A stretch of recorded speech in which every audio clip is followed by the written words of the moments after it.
नमस्ते मित्रों, ओशो जगत में आपका स्वागत है। मित्रों, जो रामलीला में जो हम रामलीला खेलते हैं, देखते हैं, राम रावण रामलीला खेलते हैं, उस रावण को तो हम नहीं जला देते, नहीं मार डालते, क्योंकि जैसे ही वो रामलीला का पार्ट ख़त्म हुआ, रावण का रोल ख़त्म हुआ, ऐसे ही बात ख़त्म हो गई। राम की भी रावण की भी वो आपस में दोनों मित्र ही हैं। ऐसे ही संसार में हम देख रहे हैं, दशहरे पे रावण को जलाते हैं। मित्रों, रावण बहुत बड़ा ब्राह्मण विद्वान था, ब्रह्म ज्ञानी था, वो शिव भक्त थे। उन्होंने हवन कुंड में शिव जी को प्रसन्न करने के लिए अपने 10 बार शीश काट के हवन कुंड में डाले। मित्रों, इसका मतलब यही है कि अपना अहंकार उन्होंने पूरी तरह से समाप्त कर दिया था और उनकी सब 10 इंद्रियाएं उनके वश में थी। उनके 10 शीश थे, यानी कि उनको इतना परम ज्ञान था, इतना बड़े विद्वान थे, वो सम्माननीय पुरुष थे। रावण पशु पक्षी हर जीव की रक्षा करने वाले, हर चीज़ का विवेकपूर्ण ध्यान करने वाले, प्रेम करने वाले सबसे थे।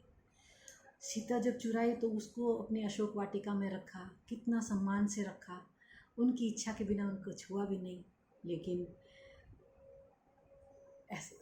फिर भी मतलब कि उनको हम लोग जलाते हैं, उनको दुश्मन समझते हैं राम का। लेकिन ना राम दुश्मन है ना रावण दुश्मन है, वो दोनों आपस में अपना अपना रोल कर रहे हैं, अपना अपना पार्ट निभा रहे हैं।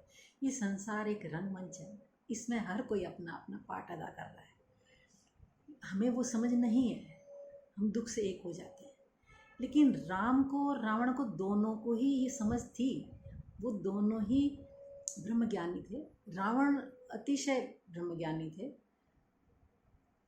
और उनको इतना ज्ञान होने के बावजूद उन्होंने ये सब अपना पार्ट किया। उनको परमात्मा ने कहा आपको ये रोल करना है, राम को कहा आपको ये रोल करना है, दोनों ही राजी हो गए, कहा हाँ ठीक है करेंगे।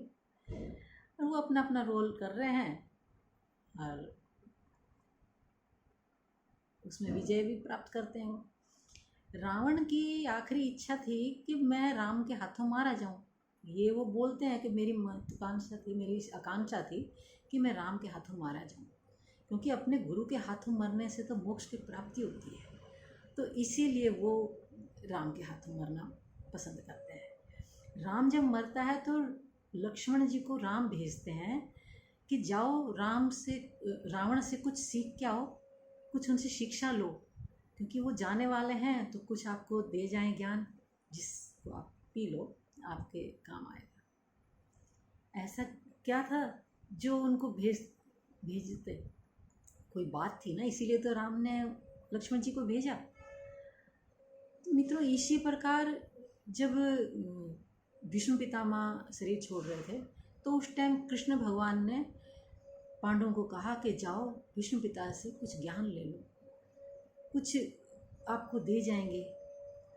तो मित्रों, ये सब अपना अपना रोल कर रहे हैं, कोई बुरा नहीं है, ना राम बुरा है ना रावण बुरा है।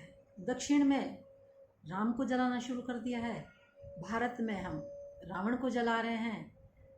ये चुनाव ही गलत है।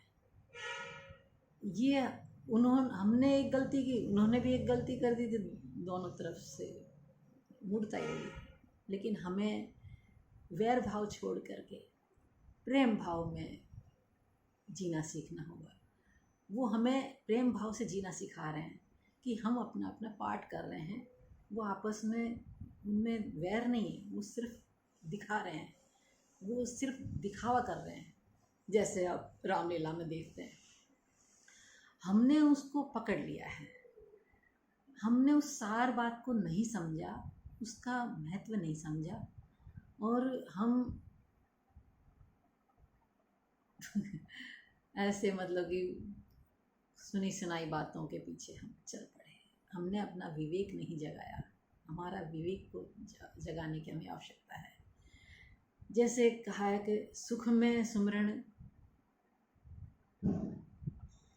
जो करे तो दुख काहे को होए।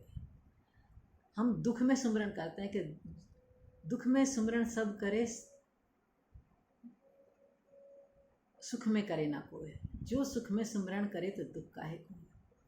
मित्रों, हम सुख में तो भूल जाते हैं सुमरन करना, और दुख में हमें याद आता है, और दुख में हमारा मन इतना बेचैन होता है कि हम सुमरन नहीं कर पाते, वो आत्मचिंतन नहीं कर पाते हैं। तो इसीलिए हमें सुख से ही शुरू कर देना चाहिए, सुख में ही सुमरन करना चाहिए।